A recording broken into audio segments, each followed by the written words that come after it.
All right, welcome in everybody. Welcome to Wednesday. Today in Pathfinders, we are going to talk about ancestral karma and ancestral wisdom and how you might access that. This is part of my intuition series 2024, my Pathfinders little mini classes that I'm giving at the end of our sessions. We are going to talk about ways to access the ancestral grid. All right, so you might want to catch that. If you're a part of Pathfinders, please do bring your questions, bring everything, and we will have an amazing time as we always do every single Wednesday right here on this Bat channel. All right, breaking trail, breakthrough is at hand. No doubt. Desert passage, trust that there is a divine plan. Sometimes that's really hard to do, isn't it? View from above, get the big picture.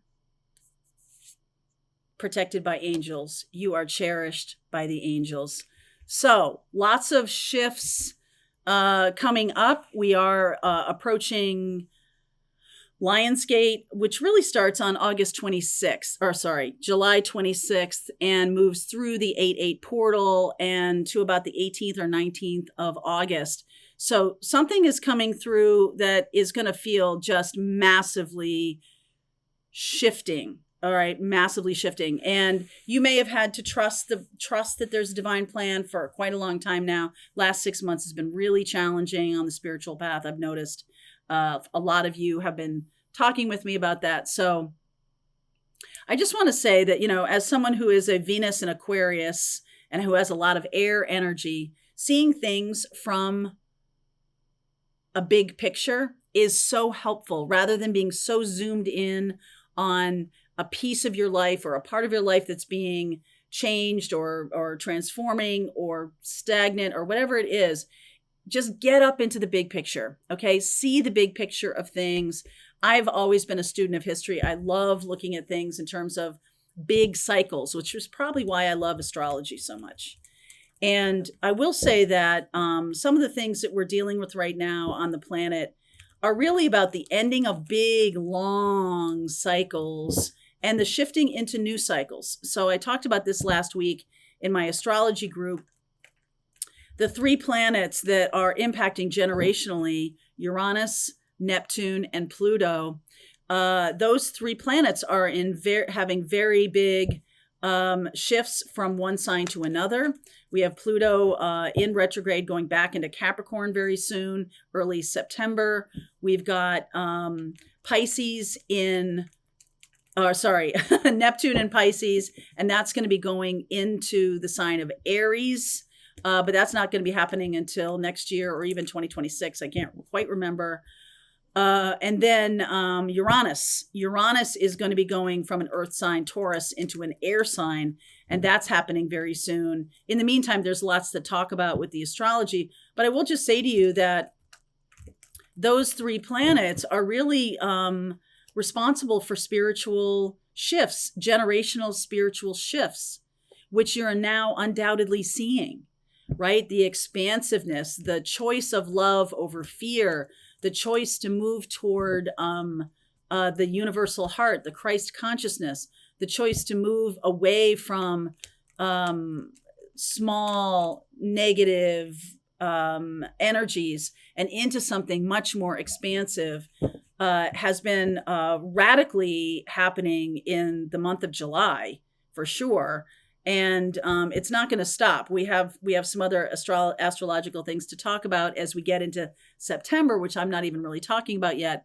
But I think I'll do a special video just about this 3rd and 4th quarter shift, because what I want you to know is everybody who's on my channel is on a spiritual path.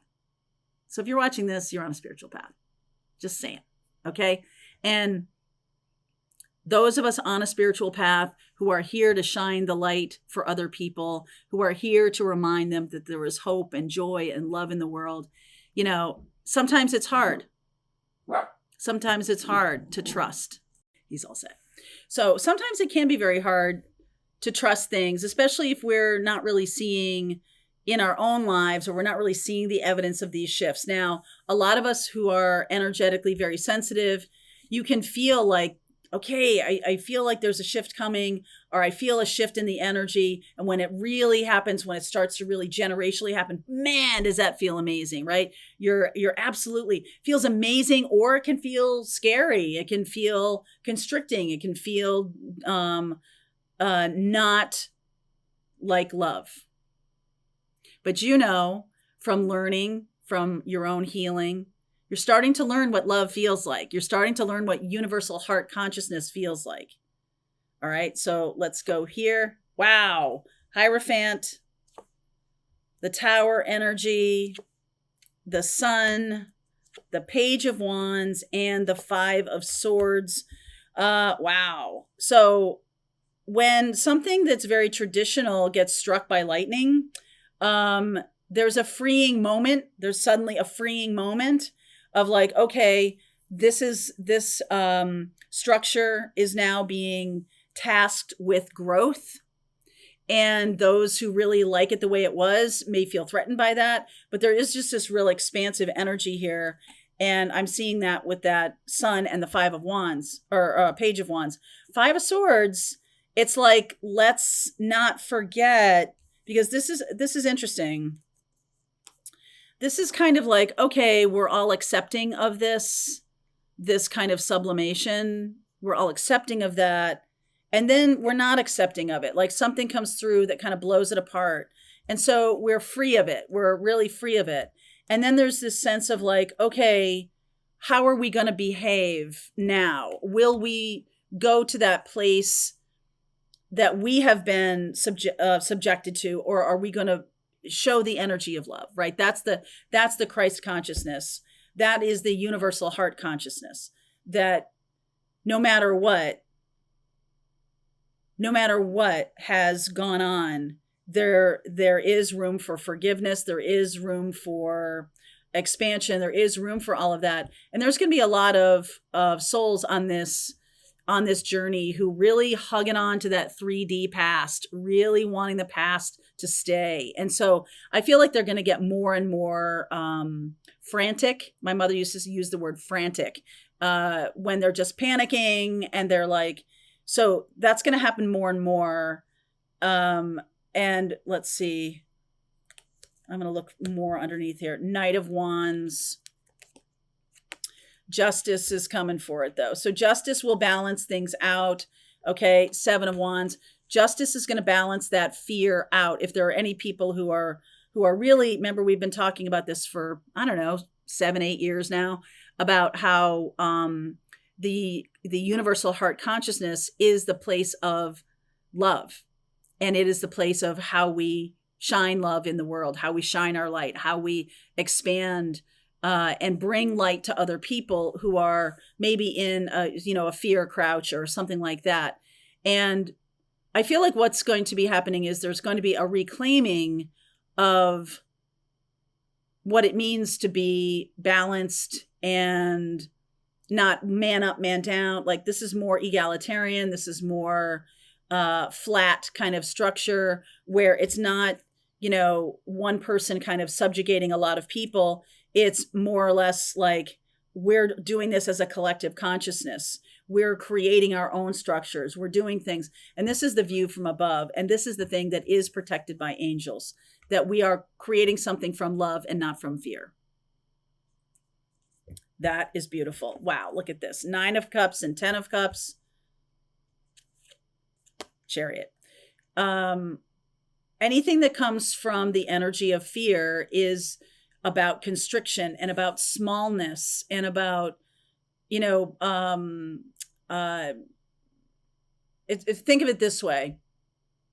If you have fear or shame about a story or about something that's going on in your life, let's just take this personally. If you have a situation where someone is really pushing down on your ability to be yourself, to be creatively expansive, to shine your light and all that stuff. If you have a situation or a person kind of shaming you for that or pushing you down, then there might be a tendency to push it down in order to go along to get along. But after a while, that beach ball pops up from under the water, and it can pop up violently sometimes. And I don't mean actual violence. I just mean like, whoo, when you least expect it. So We had Mars conjuncting Uranus in Taurus. That happened just a couple weeks ago. And since then, there have been a lot of surprise actions. And so now there's a sense of freeing, a real freedom, and a real drive toward heart-centered behavior toward each other, hopefully. 5 of Wands, 4 of Pentacles, there's the lockdown. So there's an incredible discrepancy in how people who are hugging on to the past in the 3D and don't want anything to change, and why can't it be like it was in the 1950s, that kind of thing, hugging on to that, they're not going to let go of that very easily. 5 of Wands, 4 of Pentacles, 5 of Cups.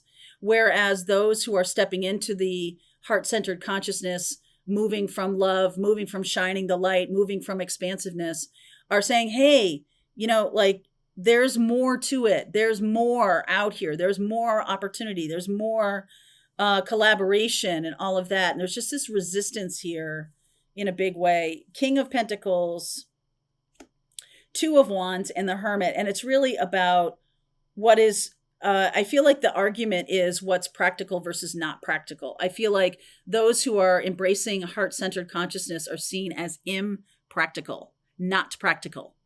And I get the feeling that it's really about that, about like what's attainable, what's practical.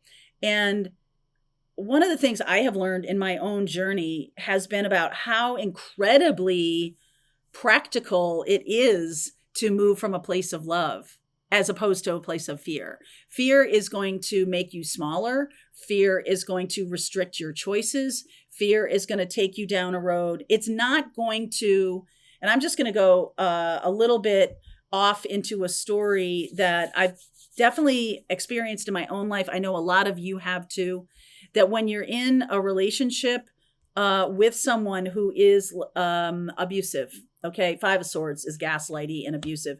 When you're in that relationship, there can be a tendency, at least in the beginning, to try to make everything calm and make it be okay. If I just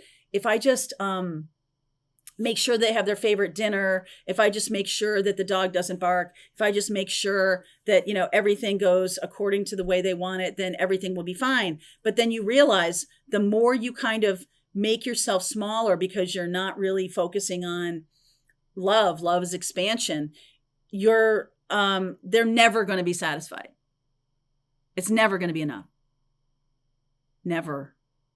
And eventually it will be something that you can't control. Okay. Because there will never be a time when that person is saying, hey, you know what? You're so amazing that you're like living your life with me, and let's expand. Let's do some things you want to. It's never going to happen. If you think that's going to be the playback or the payback for being, conciliatory, I'm here to tell you, personal experience, folks, never going to happen. And this can even be family members. This can be, and so the argument is that this isn't practical or this isn't working or whatever, but really what you're seeing here is like a crushing of your soul. And so your job is to turn and recognize that all those arguments are really not about expansion or love at all. They're about someone taking from you your own light, dimming your light. And you guys on the spiritual path know that when someone vampires you, or when you're in a connection with someone who's vampiring you, you do get smaller, your light gets dimmer, and that is the goal. Because ultimately, I've been seeing that jealousy card a lot, and ultimately that person is jealous of the fact that you are shining so much more brightly than you even think. Are you willing to see this? Are you willing to see that you have traded your light for some measure of peace, albeit short-lived? Are you willing to see that? And are you willing to see that your soul has chosen this so that you will end up standing up and saying enough. Have you seen that in your own life? Who is keeping you small? So this story could align with you in terms of your career, that they won't let you kind of run with your creativity. This can be a love partner. This can be a belief system that you have allowed to kind of run the show. And once you see that, it's like you can't unsee it. Because then you're going, right? Once you see from above and know that you're protected by the angels, then the choice becomes clear. It's the time to use the wisdom that you have collected to make the choice. Use the wisdom, not the story. It's like turning the back on the, hey, it's not practical for you to make this decision to be, to go out there and shine your light. I'm just going to make it more general. It's not practical to do that. By what yardstick might be my answer. By what yardstick? Hey, Mary Jo, it would be such a practical idea for you to start reading tarot on YouTube. Said no one ever, except me. All right, let's see what messages want to come through. Psychic. Courage. Okay, this is a call for all of you who have gifts that have opened up to you, for you to start using them in a very practical way by shining your light for more people. Magic. More people need to see this. More people need to feel this message that it's coming from love. It's not scary. It's not evil or anything like that. It's coming from heart consciousness. It's coming from love. It's coming from your connection to God. Isn't that worth fighting for? Isn't that worth it? Because I think it is. I sure enough think it is. So this 5 of Wands, 5 of Cups, 4 of Pentacles piece.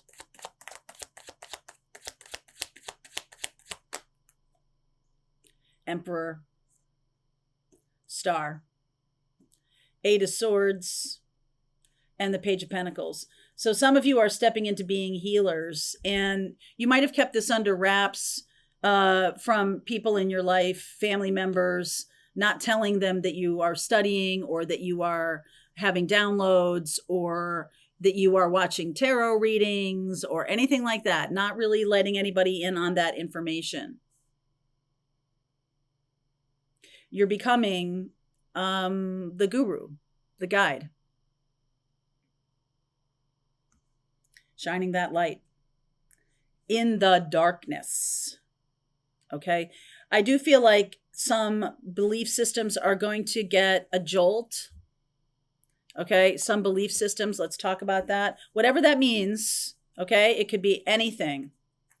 It could be that Americans can't handle the metric system. Maybe we'll finally move into the metric system. I mean, I'm just saying, I'm making a ridiculous example, but belief systems are held as convictions by a lot of people that they are the truth. Oof. 10 of Swords, 2 of Swords, Knight of Pentacles, and the King of Cups. So some of you are dealing with that right now. Some of you have been holding back the dike, holding back the water in the dike, right? The little boy with the finger in the dike. Some of you are holding back the water from rushing into Amsterdam by being a good doobie, by being obedient, by, okay, well, if I just make myself smaller, then I'll become invisible. And you're not wrong about that. But that's not your job, to become invisible. So there are belief systems maybe around, this can be around the banks, this can be around how money works, this can be around how we believe as a culture in certain things or not. There can be a lot of shocks to the system coming. And if you can always anchor in your heart and come from a place of love, you'll always be centered.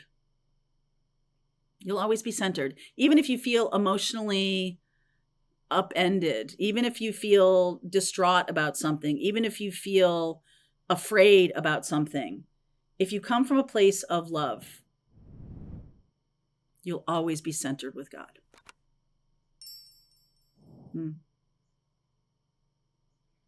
Let's go deeper.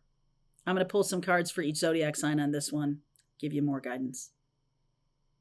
All right, link is below, Pathfinders. Let's just keep going. All right, I hope you enjoyed that video. If it was helpful to you, please consider liking this video and sharing it with anybody who might have a need for similar kind of information. And if you like this video, check out these videos.